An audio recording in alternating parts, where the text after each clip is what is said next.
1 plus 1 gives us 2. And the 2 times 2 equals 4. So 8 divided by 4 equals 2. But this answer is not correct. Because according to the order of operations, first we have to do parentheses, then exponents, then multiplication or division, and finally addition or subtraction.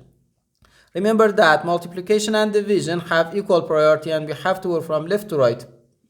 And the same applies to addition and subtraction. In this expression, we have one division, one multiplication, and one parenthesis. Inside this parenthesis, we have one addition. Here we have a multiplication because in mathematics, when a number is placed next to parentheses, it means multiplication, and we usually don't write the multiplication sign for brevity.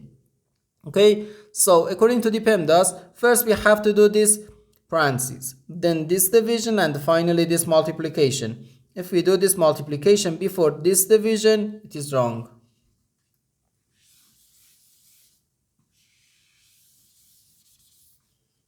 So first we have to do this parentheses. Inside this parentheses we have 1 plus 1, which equals 2.